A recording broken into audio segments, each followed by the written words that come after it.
kita semua, perkenalkan nama saya Nova Irawan Suburian, NIM 18011696, tingkat 4C jurusan Teologi dengan mata kuliah Media dan Teknologi Pengajaran yang diampu oleh dosen Dr. Setia Ulina Brutarigan.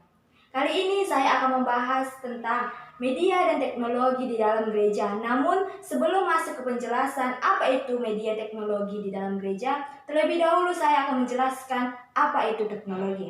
Teknologi adalah sebuah kata yang berasal dari kata Yunani yaitu tekne, yang mula-mula berarti berhubungan dengan berbagai kecakapan baik di lapangan seni maupun di lapangan pekerjaan tangan. Berdasarkan perkembangan zaman, arti teknologi mengarah kepada kegiatan manusia dalam pembuatan perkakas atau alat-alat yang dapat dijadikan untuk memecahkan rintangan-rintangan jasmani manusia dalam usaha untuk mencapai suatu tujuan tertentu dengan lebih mudah. Teknologi dapat didefinisikan sebagai ilmu yang diterapkan untuk mencari, menggali, mengelola, dan menggali kekayaan alam bagai keperluan dan kesejahteraan manusia. Teknologi berakar dalam ilmu murni yaitu bertumbuh.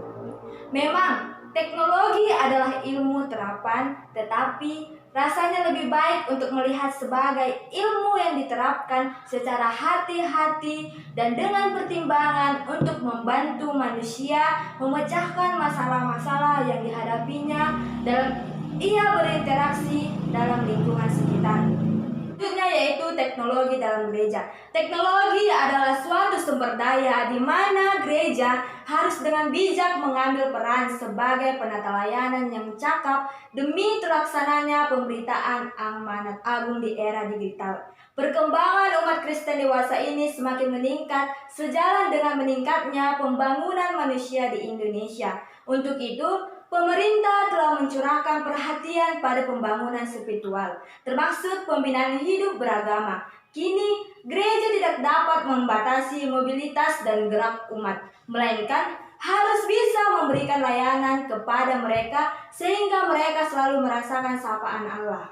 Gereja harus peka dan cerdas untuk memanfaatkan teknologi. Sementara gereja dihadapkan dengan tantangan-tantangan tersebut, tentu gereja membutuhkan sarana untuk mencari solusi dan sekaligus menemukan jawabannya. Salah satu sarana yang dapat dilirik untuk menjadi solusi adalah pemanfaatan perangkat teknologi informasi.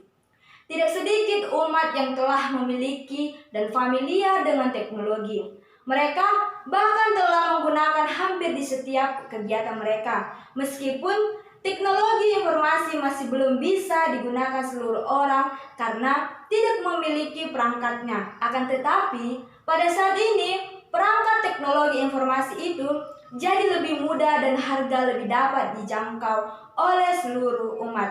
Untuk itu, maka dibutuhkannya teknologi. Kata media berasal dari bahasa Latin yang merupakan bentuk jamak dari kata medium, yang secara harfiah berarti perantara atau pengantar. Dengan demikian, media merupakan wahana penyalur informasi belajar atau penyalur pesan.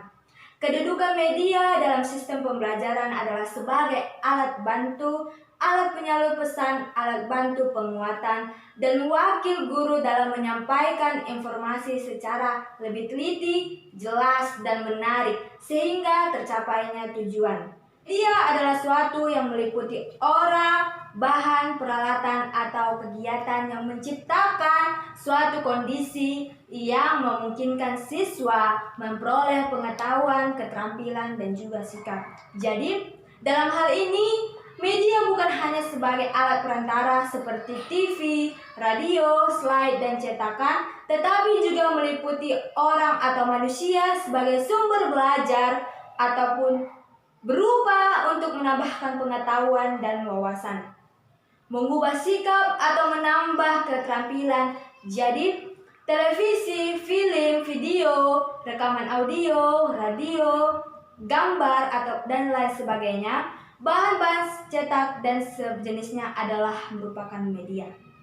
Dengan demikian, media adalah alat yang dapat membantu proses belajar mengajar yang berfungsi memperjelas, makna pesan yang disampaikan sehingga tujuan pembelajaran dengan lebih baik berjalan dengan sempurna.